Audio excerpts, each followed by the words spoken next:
Final 1 सेप्टेम्बरनि Simi Bharatiya Janata पार्टीनि membership अभियान जेंखाजागनाय हाकत रगैना चलिनाय असामं बतां अ अभियान बस्कांगो तनि उइनो स्रांसालो आवलिनि मुक्तदारा हलो काइसा पान्दा संसाका प्रदेश बीजेपी नि कमिटी आशानि पान्दा मानजाका हाकत रग जनरल एडिटर बिशन गौतम मंत्री अकरा डॉक्टर मानिक साहा प्रदेश बीजेपी नि प्रेसिडेंट राजीव भट्टाचार्य न खबै कुबनी आदंग आशानि पान्दा न चाति मुसंगे जेंसेवरिखा बीजेपी नि हाकत रग प्रेसिडेंट बिशन गौतम आशानि पान्दाव कगनारना थांगै प्रदेश बीजेपी नि प्रेसिडेंट राजीव भट्टाचार्य साका फाइनाल 1 सेप्टेम्बरनि सिमी हाकत रगै बदनि सामं बुतांनो जेंसावरिनाय मंत्री बखरक नरेंद्र मोदी हाकतनि लगिए हास्तेव चलिनाय मेम्बारशिप अभियान असामं बुतांनो सक्सेस खालामनायनि बागैनो स्रांसालाव आपान्दा संका जाका हनै साका प्रदेश बीजेपी नि प्रेसिडेंट आशाला बतेबो साका ताबुक हास्तेव 6,50,000 बीजेपी नि मेम्बार्स रक दंगो ताकलाय बिसियो बदनि मेम्बार्स रकनो तेबो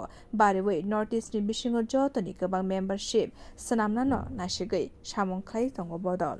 लोग सभी जानते हैं भारतीय जनता पार्टी का एक परंपरा है मेंबरशिप। पिछले बार भी हम लोग ऑल ओवर इंडिया में एक अच्छा सबसे बड़ा पार्टी का खिताब हम लोगों को मिला है भारतीय जनता पार्टी का।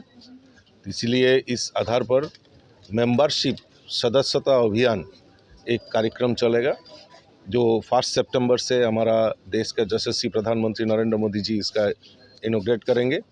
तो इसी आधारित त्रिपुरा को भी एक टारगेट दिया गया है और त्रिपुरा अब पहले जानते हैं पहले भी सदस्यता अभियान में प्राय 6,50,000 हमारा सदस्यता हुई थी। तो इस बार भी हम एक बड़ा लक्ष्य लेके सदस्यता अभियान चलाएंगे। इसको आगे कैसे काम करेगा तो आज इसी वर्कशॉप स्टेट लेवल एक वर्कशॉप हमने बुलाया है। हमारा जो national general secretary Dushyant Gautam ji हमारा हम इधर आया है। आशाला प्रदेश बीजेपी नि प्रेसिडेंट राजीव भट्टाचार्य साका हास्तिनि मंडल लेभेल नि सिमी जेंसावि गोबांमा मोर्चा लेभेल जराव मेम्बारशिप अभियान चलिनाय। Bureau report कखरां।